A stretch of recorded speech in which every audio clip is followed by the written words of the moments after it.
ԱՄՆ-ում Հայաստանի դեսպան Նարեկ Մկրտչյանը Սպիտակ տանը հանդիպել է Միացյալ Նահանգների նախագահ Դոնալդ Թրամփին։ Նորանշանակ դեսպանների համար կազմակերպված միջոցառմանը Նարեկ Մկրտչյանը Թրամփին շնորհակալություն է հայտնել Հայաստանի եւ Ադրբեջանի միջև խաղաղության հաստատման ուղղությամբ ցուցաբերած հետեւողական ջանքերի, նաեւ օգոստոսի 8-ին Սպիտակ տանը մեջբերում ձեռք բերված պատմական համաձայնության եւ ստորագրված փաստաթղթերի համար։ ԱՄՆ-ում Հայաստանի դեսպանը տնից հայտնում են Թրամփը իր հերթին ընդգծել է մեջբերում Հայաստանի վարչապետ Նիկոլ Փաշինյանի նշանակալի դերակատարությունը խաղաղության գործընթացում, նաև նշել, որ հայ ժողովուրդը արժանի է կայուն խաղաղության եւ վերահաստատել ԱՄՆ աջակցությունը խաղաղ գործընթացներին։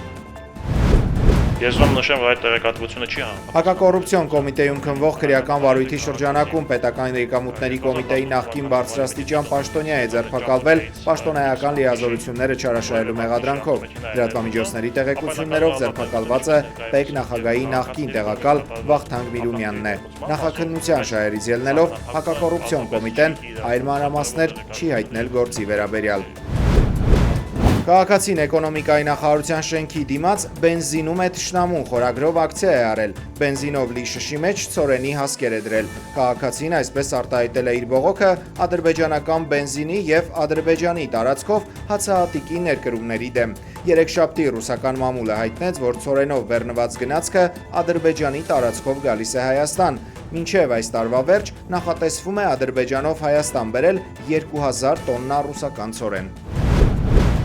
Թուրքիայի փրկարարները հայտնաբերել են Անկարայի մոտակայքում Լիբիայի բանակի գլխավոր շտաբի պետի կործանված ինքնաթիռի բեկորները։ Անկարայից Տրիպոլի ուղևորվող ինքնաթիռը թռիչքից հետո անհետացել է ռադարներից։ Օդանավակայանի մոտակայքում պայթյունի ձայներ են լսվել։ Ավելի վաղ Թուրքիայի իշխանությունները հաստատել էին ինքնաթիռի կործանվելու մասին տարածվող տեղեկությունները։ Ինքնաթիռում եղել էր 5 ուղևոր, այդ թվում լիբիական բանակի գլխավոր շտաբի պետ գեներալ Մոհամմադ Ալի Ահմեդ Ալ-Հադադը։ Նա Թուրքիա է ժամանել պաշտոնական այցով։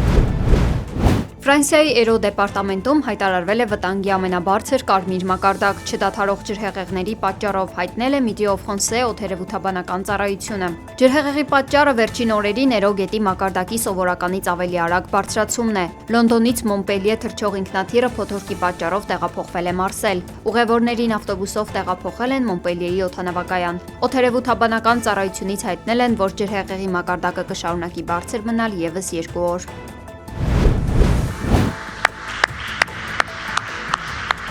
Հռոմի Պապ Լեո 14-րդը կոչ է արել հրադադար հաստատել Սուրբ Ծննդյան օրը, հարգելով Փրկչի ծննդյան տոնը։ Լրագրողների հետ զրույցում նա հայտարարել է, որ իրեն վշտացրել է Ռուսաստանի հրադադարի կնքումից հրաժարվելը։ Անդրադառնալով աշխարհի տարբեր կողմերում ընթացող հակամարտություններին, Լեո 14-րդը նշել է. «Հուսով եմ, որ նրանք կլսեն իմ խոսքը եւ ամբողջ աշխարհում 24 ժամ խաղաղություն կլինի»։